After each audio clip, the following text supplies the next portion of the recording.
Hello दोस्तों, KP college की online classes में एक बार फिर से आप सभी का स्वागत है। हम बीए थर्ड ईयर की क्लासेस में चैप्टर 19 स्टार्ट कर रहे हैं, जो है बाज़ार और इसका वर्गीकरण, यानी कि मार्केट कौन सा होता है, किस तरह के कौन कौन से मार्केट होते हैं, कितने टाइप्स के होते हैं, इसके बारे में हम लोग इस अध्याय में पढ़ेंगे। तो सबसे पहले हम लोग बात करते हैं कि मार्केट क्या होता है। मार्केट की जब भी हम बात करते हैं तो हमारे सामने क्या आता है, एक एरिया जहाँ में बहुत सारी दुकानें होती है, भीड़ लगी होती है, लोग खरीदारी करने आते हैं, लोग सामान बेचते हैं, वो स्थान क्या कहलाता है, मार्केट। तो मार्केट की अगर हम डेफिनेशन लिखेंगे तो इसे किस तरीके से लिख सकते हैं कि मार्केट वह क्षेत्र है, यानी कि वह संपूर्ण क्षेत्र, वह संपूर्ण क्षेत्र जहाँ क्रेता और विक्रेता, जहाँ क्रेता और विक्रेता, क्रेता का अर्थ होता है खरीदने वाला और विक्रेता का अर्थ होता है बेचने वाला, यानी कि दुकानदार हो गया विक्रेता और खरीदने वाले ग्राहक हो गए क्रेता। कि बाजार वह संपूर्ण क्षेत्र है जहाँ क्रेता और विक्रेता के मध्य, क्रेता और विक्रेता के मध्य लेन देन के आधार पर, यानी कि क्रय विक्रय के आधार पर,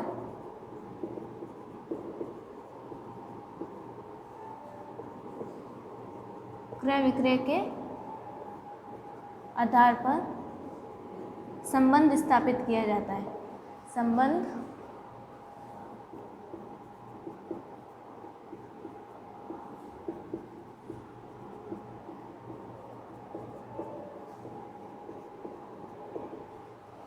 यानी कि बाजार की डेफिनेशन क्या होगी कि वह संपूर्ण क्षेत्र जहां क्रेता और विक्रेता, यानी कि बेचने वाला और खरीदने वाले के मध्य संबंध स्थापित किया जाता है। अब यह रिलेशन कैसे बनता है, क्रय विक्रय के आधार पर।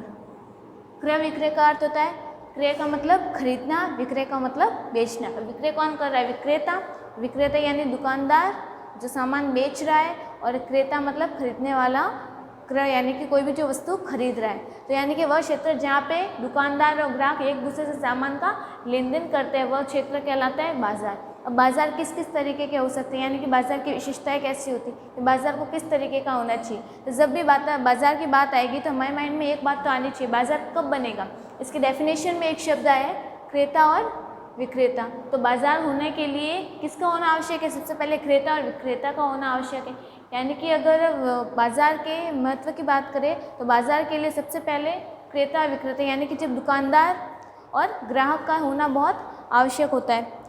फिर उसके बाद हम देखते हैं कि जो दूसरी बात होती है बाजार के लिए, पहली बात हो गई क्रेता और विक्रेता,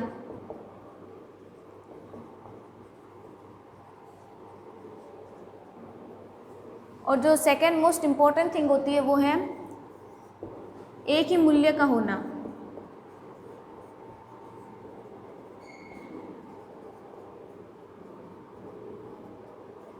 एक ही मूल्य का होना। अब इसका अर्थ क्या है, एक ही मूल्य का होना, यानी कि एक वस्तु का एक ही मूल्य होना। यानी कि अगर किसी दुकान पे हम लोग सामान खरीदने जा रहे हैं और वहाँ के जो खरीदार है, यानी कि वहाँ के जो दुकानदार जो सामान बेचें, एक या दो से अधिक लोग हो सकते हैं, तो अगर वो एक सामान का दो से अधिक वैल्यू बता रहे हैं, एक से अधिक मूल्य बता रहे हैं, तो खरीदने वाला ग्राहक कन्फ्यूज हो जाएगा, यानी कि फिर उनका क्या होगा, कम्युनिकेशन नहीं हो पाए और उनका वो सामान है वो नहीं बिक पाएगा। इसलिए क्या होना चाहिए, एक वस्तु का एक ही मूल्य होना चाहिए। फिर बाजार होने के लिए क्या होना चाहिए, एक संपूर्ण क्षेत्र होना चाहिए, यानी कि एक ही क्षेत्र होना चाहिए। बाजार किसे कहेंगे, जहाँ पे एक ही जगह में सभी सामान उपलब्ध हो, यानी कि हमारी जितनी भी आवश्यकता होती है बस एक एरिया में जाने पर पूर्ण हो जाए, यानी कि सभी प्रकार का सामान, सभी प्रकार की दुकानें सिर्फ एक एरिया में हो, तो वो क्या होगा, वही मार्केट कहलाएगा। फिर और बाजार होने के लिए क्या होना चाहिए, पूर्ण प्रतिस्पर्धा होनी चाहिए। ऐसा तो है नहीं कि एक सामान की सिर्फ एक दुकान एक जगह होती है, एक से अधिक दुकानें होती है, यानी कि बहुत सारी हजारों दुकानें होती है। इससे क्या होता है, उन लोगों के बीच कंपटीशन होता है, यानी कि जब तक बाजार में कंपटीशन नहीं होता तब वो बाजार कहलाएगा ही नहीं। यानी कि एक दुकान में, एक गांव में सभी चीज़ों की एक एक दुकान है, कपड़ों की एक, जो डेली सामान होता है किराने की एक, ठीक है ना, हर चीज़ की एक एक दुकान है। तो इससे क्या होगा, उन लोगों के बीच कंपटीशन नहीं होगा, क्योंकि गांव वालों को पता है, दुकान वालों को पता है कि इनको कोई भी सामान चाहिए होगा सिर्फ हमारी दुकान पे आएगा, ठीक है। तो अब वो मार्केट नहीं कहलाएगा। मार्केट होने के लिए क्या होना चाहिए, कंपटीशन होना चाहिए, यानी कि जब तक दो से अधिक लोग नहीं होंगे, उनके बीच कंपटीशन नहीं होगा, है ना। तो इसके लिए क्या होना चाहिए, पूर्ण प्रतिस्पर्धा होनी चाहिए, पूर्ण प्रतिस्पर्धा। तो बाज़ार होने के लिए क्या कंपटीशन होना चाहिए, एक ही जगह में सभी सामान उपलब्ध होना चाहिए, एक ही मूल्य होना चाहिए, क्रेता और विक्रेता की उपस्थिति आवश्यक होती है। तो ये सबसे इम्पोर्टेंट थिंग है कि बाज़ार में होने के लिए किसका आवश्यक है। जो सबसे पहली बात आएगी, खरीदने वाला और बेचने वाला होना चाहिए। अगर कोई खरीदने वाला नहीं है, बेचने वाला नहीं है, तो वो बाज़ार नहीं कहलाएगा। फिर इसके बाद आगे देखते हैं बाज़ार का वर्गीकरण, कि बाज़ार किस किस तरीके के हो सकते हैं। तो बाज़ार को अलग अलग बेसिक के आधार पर डिवाइड किया गया, यानी कि उसके कार्य के आधार पर, टाइम के आधार पर, स्थिति के आधार पर, और उनमें जो सामान कितनी मात्रा में बेचा जा रहा है, यानी कि उनकी क्वांटिटी के आधार पर बाज़ार को अलग अलग टाइप्स में डिवाइड किया गया। तो हमारे जो वर्गीकरण का हम सबसे पहला टाइप पढ़ेंगे वो है स्थान के आधार पर। तो सबसे पहला टाइप है स्थान के आधार पर।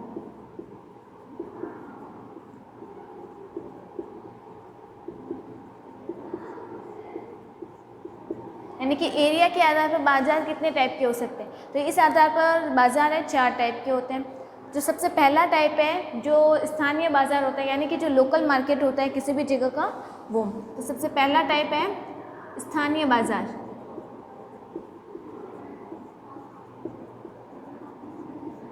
अब ये जो बाज़ार होते हैं ये ज़्यादा बड़े नहीं होते, यानी कि जो हमारा लोकल मार्केट होता है, हमारे एरिया के आसपास का जो मार्केट होता है, जहाँ पे हमारी ज़रूरत के सारे सामान मिल जाते हैं, ठीक है, सारा सामान मिल जाता है, तो वो मार्केट कौन सा कहलाता है, स्थानीय बाज़ार। ये ज़्यादा बड़ा नहीं होता, ना ज़्यादा दूर होता है, यानी कि हमारी दैनिक आवश्यकता की सारी वस्तुएँ मिल जाती हैं, ठीक है, यानी कि ज़्यादा दूर नहीं, ज़्यादा दूर नहीं होता, कम क्षेत्र में, यानी कि इसका एरिया कम होगा, और दैनिक आवश्यकता की वस्तुएं,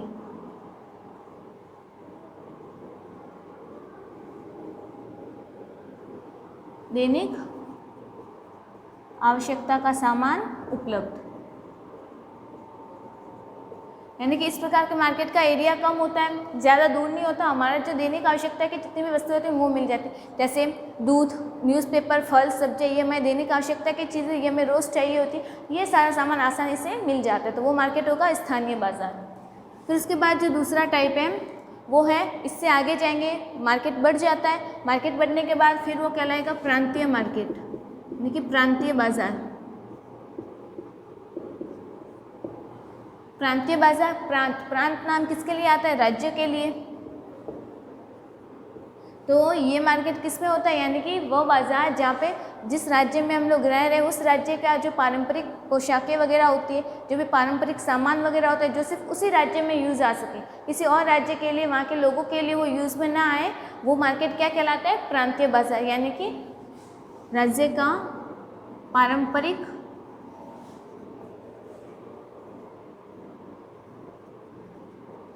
पारंपरिक सामान उपलब्ध।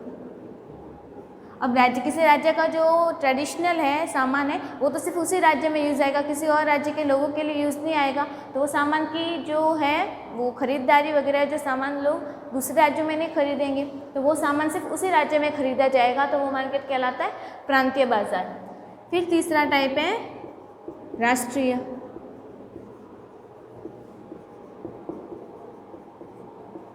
राष्ट्रीय यानी कि नेशनल मार्केट। अब इसके अंतर्गत वो सामान आता है जो पूरे ओवरऑल पूरे देश में यूज़ होता है, यानी कि जैसे कपड़े वगैरह हैं, साड़ियाँ हैं, कॉस्मेटिक का सामान है, ये सब सामान है, ये कहाँ पे यूज़ होगा, पूरे ऑल ओवर इंडिया में यूज़ होता है, यानी कि पूरे देश में यूज़ होता है। तो यानी कि वो बाज़ार जहाँ का सामान पूरे देश में यूज़ होता है, यानी कि एक राज्य के लोग दूसरे राज्य से खरीदते हैं या फिर उन्हें बेचते हैं, ठीक है, तो वो मार्केट कहलाएगा राष्ट्रीय मार्केट, यानी कि पूरे देश के लिए, पूरे देश के लिए उपयोगी सामानों का बाजार।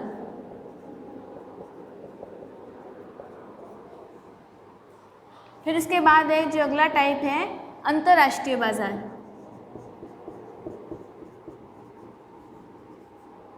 अंतर्राष्ट्रीय बाजार, अब अंतर्राष्ट्रीय यानी कि इंटरनेशनल, यानी कि देशों के मध्य। अभी तक तो था देश में, एक ही देश में, यानी कि देश के अलग अलग राज्यों के मध्य, अब ये है अलग अलग देशों के मध्य, यानी कि किसी चीज़ में, किसी देश में किसी चीज़ का, जैसे कहीं पे चाय पत्ती का जो उत्पादन है वो ज़्यादा हो रहा है, तो वो देश क्या करेगा, अपने यहाँ से चाय पत्ती बेचेगा, चाय बेचेगा। जो दूसरा देश है जहाँ पे उसकी कमी है तो वो उससे खरीदेगा, यानी कि मार्केट बना हुआ है। तो इससे क्या होता है कि जहाँ पे अधिकता होती है वो लोग सामान निर्यात करेंगे और जहाँ पे कमी होगी वो लोग सामान आयात करेंगे, यानी कि अलग अलग देशों के मध्य, अलग अलग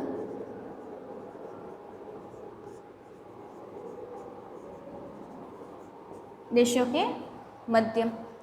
तो वर्गीकरण का ये जो पहला आधार था वो था एरिया के आधार पर। सबसे पहले हमारा जो लोकल मार्केट, फिर उससे आगे बढ़े स्टेट तक पहुँचे, यानी कि सिर्फ उसी स्टेट में यूज आ सके।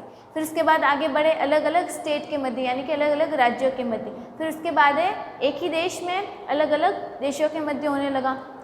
तो ये था स्थान के आधार पर। फिर उसके बाद अब दूसरा टाइप है समय के आधार पर बाजार कितने टाइप के हो सकते हैं। समय के आधार पर, समय के आधार पर टोटल 4 टाइप है, अति अल्पकालीन, अल्पकालीन, दीर्घकालीन और अति दीर्घकालीन, यानी इन सब के नाम से इनका अर्थ छिपा हुआ है। तो जो दूसरा टाइप है समय के आधार पर,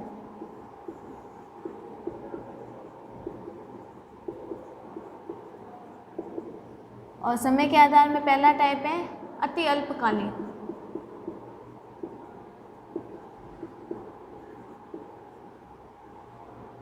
अब इनका नाम में ये थे, अल्प का मतलब होता है कम और अति अल्प यानी कि बहुत कम, यानी कि वो मार्केट जो बहुत कम समय के लिए यूज़ हो और बहुत कम समय के लिए लगे। जैसे कि इसमें आएगा हमारा जो स्थानीय बाजार था, यानी कि जो हमारी दैनिक आवश्यकता की वस्तुएं थी वो सब अति अल्पकालीन बाजार के अंतर्गत आएगी, यानी कि इसमें मैं लिख सकती हूँ ये स्थानीय बाजार आएगा। स्थानीय बाजार में क्या था, डेली लाइफ का सामान था, डेली लाइफ का सामान स्थानीय बाजार था, और यही स्थानीय बाजार अति अल्पकालीन बाजार के अंतर्गत आएगा। फिर दूसरा टाइप है अल्पकालीन, ये था अति अल्पकालीन यानी कि बहुत ही ज़्यादा कम समय के लिए। यह है अल्पकालीन यानी कि अति अल्प से थोड़ा सा ज़्यादा समय के लिए होता है। फिर उसके बाद है जो अगला टाइप है दीर्घकालीन। दीर्घ का मतलब होता है लंबा, ज़्यादा। दीर्घकालीन बाजार यानी कि जो बहुत अधिक समय के लिए हो सकता है, जैसे वस्त्र, खाद्यान्न और मेडिसिन, मेडिकल, और भी कई सामान हो सकते हैं। फिर उसके बाद है अति दीर्घकालीन।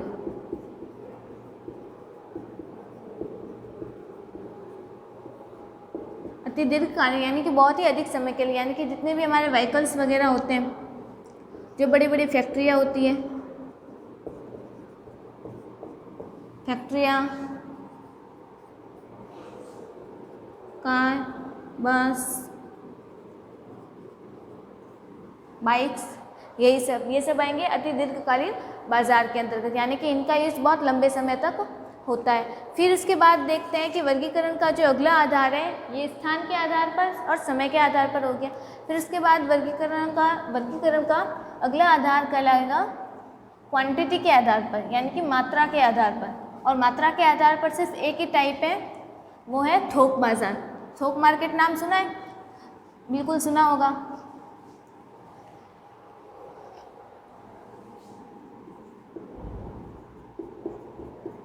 मात्रा यानी कि क्वांटिटी के आधार पर, यानी कितनी मात्रा में सामान बेच रहे उसके आधार पर मार्केट कैसा होगा। तो इसमें सिर्फ एक टाइप है थोक बाजार।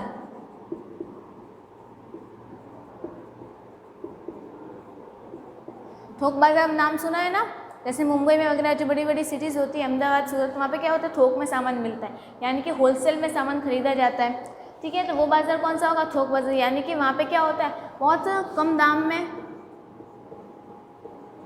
कम दाम और ज़्यादा मात्रा, यानी कि वहाँ पे लोग बहुत ही ज़्यादा क्वांटिटी में एक साथ सामान खरीदते हैं। उससे क्या होता है, उन्हें डिस्काउंट मिलता है, उनका दाम भी कम लगता है। यानी कि वो बाज़ार जहाँ पे मात्रा तो ज़्यादा खरीदनी होती है और उनका दाम कम लगाया जाता है, यानी कि लोगों को फ़ायदा किया जाता है, तो वो मार्केट होता है थोक मार्केट। फिर उसके बाद वर्गीकरण का जो अगला आधार है उसे कहते हैं कार्य के आधार पर। अगला है कार्य के आधार पर।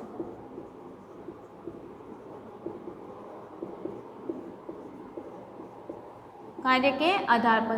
कार्य के आधार पर सबसे पहला टाइप है सामान्य या फिर मिक्स्ड मार्केट।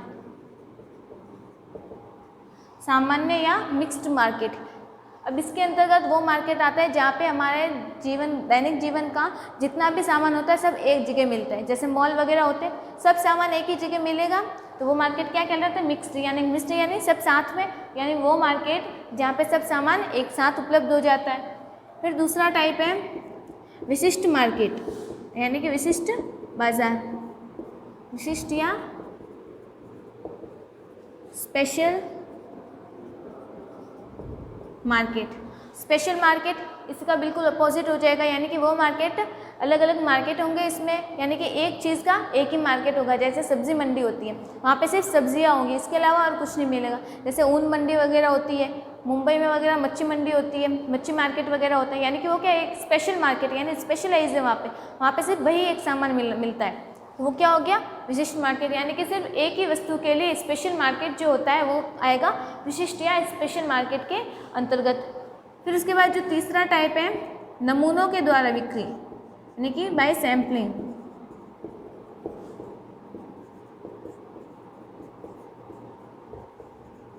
Bye sampling. अब इसके अंतर्गत क्या आएगा? यानी कि सैंपल के द्वारा, यानी लोग क्या करते हैं, सिर्फ सैंपल देख लेंगे, सैंपल टेस्ट करके उसका टेस्ट करने के बाद फिर आगे सीधा ऑर्डर देते हैं, यानी कि सीधा खरीद लेते हैं। यानी कि उसमें पूरा एक दुकान नहीं लगाई जाती, सिर्फ सैंपल के द्वारा सामान बेचा जाता है, तो वो होगा बाय सैम्पलिंग। फिर उसके बाद जो अगला टाइप है वह आएगा श्रेणी द्वारा, यानी कि बाय ग्रेडिंग।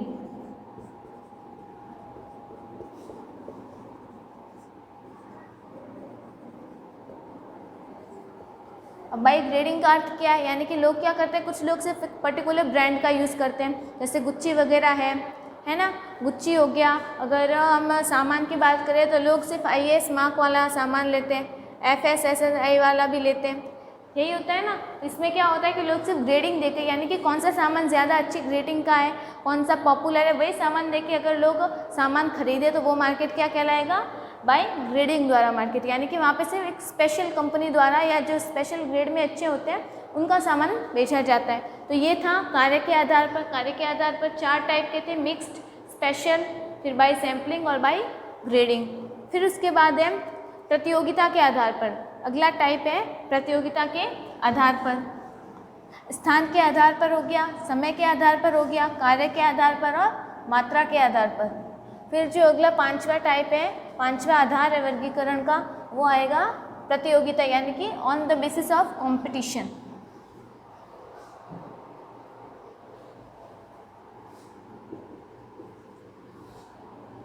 प्रतियोगिता।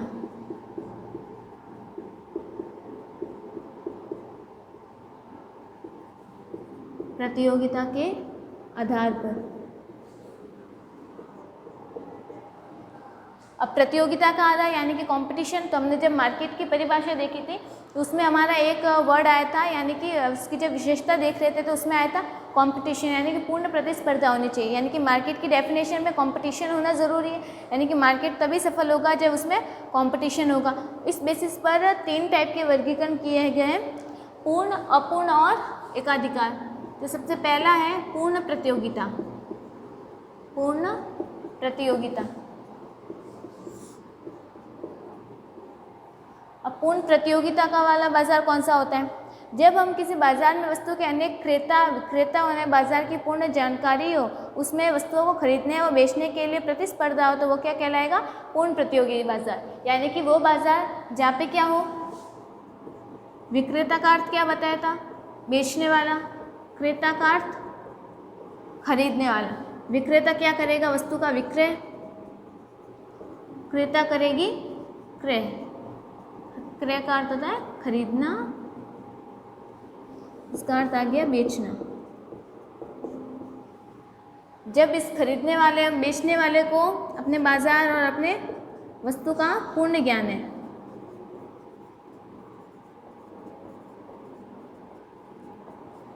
ठीक है, यानी कि बेचने वाले को अपने ज्ञान वस्तु और अपने बाजार का पूर्ण ज्ञान है और खरीदने वाले को भी क्या है?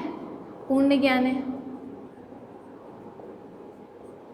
है ना। तो इससे क्या होगा, क्रेता भी उसी से खरीदेगा जिसको पूरा नॉलेज है और विक्रेता भी उसी को बेचेगा जिसको पूरा नॉलेज है। इससे क्या हो जाएगा, पूर्ण प्रतियोगी बाजार।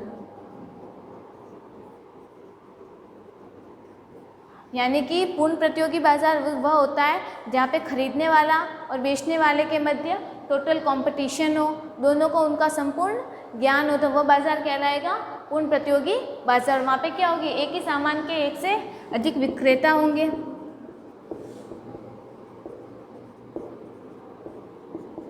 एक से अधिक विक्रेता होंगे यानी कि दुकानें बहुत ज़्यादा होगी तभी तो कंपटीशन होगा, यानी कि विक्रेता बहुत अधिक है और क्रेता भी बहुत अधिक है, संख्या में अधिक।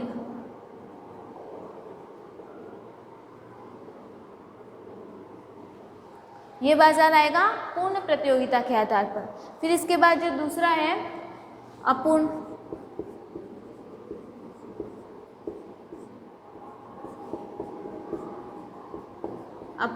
प्रतियोगी बाजार। अब अपूर्ण प्रतियोगी बाजार का क्या अर्थ है कि जब किसी बाजार में पूर्ण प्रतियोगिता के तत्वों का अभाव हो तो उसे अपूर्ण प्रतियोगिता बाजार कहते हैं। यानी कि अपूर्ण बाजार उस दिशा में कहा जाएगा जब क्रेता विक्रेता या कुछ क्रेता और कुछ विक्रेता एक दूसरे के द्वारा दिया हुआ तो मांगा हुआ मूल्य ज्ञात नहीं होता। यानी कि इसमें क्या उसका बिल्कुल अपोजिट होता है, यानी कि इसमें खरीदने वाला और बेचने वाले दोनों को अपने अपने चीज़ का नॉलेज नहीं होता, या फिर ये सही से बेच नहीं पाता, या इनको खरीदने का ज्ञान नहीं है कि मुझे कौन सा सामान खरीदना है, कितना मूल्य दो। अगर इनको ये सब चीज़ों का नॉलेज नहीं होता तो वो बाजार कहलाएगा अपूर्ण प्रतियोगी बाजार। जो पूर्ण प्रतियोगी बाजार है उसका बिल्कुल ही अपोजिट अपूर्ण प्रतियोगी बाजार के अंतर्गत आएगा। फिर उसके बाद जो तीसरा टाइप है वो है एकाधिकार वर्गीकरण का। जो प्रतियोगिता के आधार पर वर्गीकरण का अगला टाइप है एकाधिकार। एकाधिकार यानी कि खुद का एकाधिकार होता है, एक ही वस्तु का नॉलेज होता है। वह बाजार जिसमें वस्तु का विक्रेता या पूर्तिकर्ता एक ही होता है और क्रेता अनेक होते हैं, इसे एकाधिकार बाजार कहते हैं। यानी कि इसमें क्या होगा, बेचने वाला सिर्फ एक होगा और खरीदने वाले बहुत ज़्यादा होंगे, है ना। इससे क्या हो जाएगा, खरीदने वाले को क्या होगा, उस एक ही व्यक्ति के पास जाना होगा, उस और विक्रेता को क्या होगा, उस पूरे क्षेत्र में सिर्फ उसी का एकाधिकार होता है। यानी कि उसके अलावा और कोई सामान ये बेचता नहीं है तो हर किसी को उसके पास ही आना होगा। यानी कि उसने उस पूरे एरिया पे एकाधिकार किया हुआ है, यानी कि पूरा उसने कब्जा किया हुआ है, तो वो बाजार आएगा एकाधिकार बाजार के अंतर्गत। ये सब थे किसी न किसी बेसिस के आधार पर, यानी कि इनका कोई ना कोई आधार था वर्गीकरण का। फिर इसके बाद इनके अलावा और भी कई वर्गीकरण होते हैं बाजार के जो अलग अलग टाइप के हो सकते हैं, वो देखेंगे हम लोग नई क्लास में। तब तक के लिए धन्यवाद।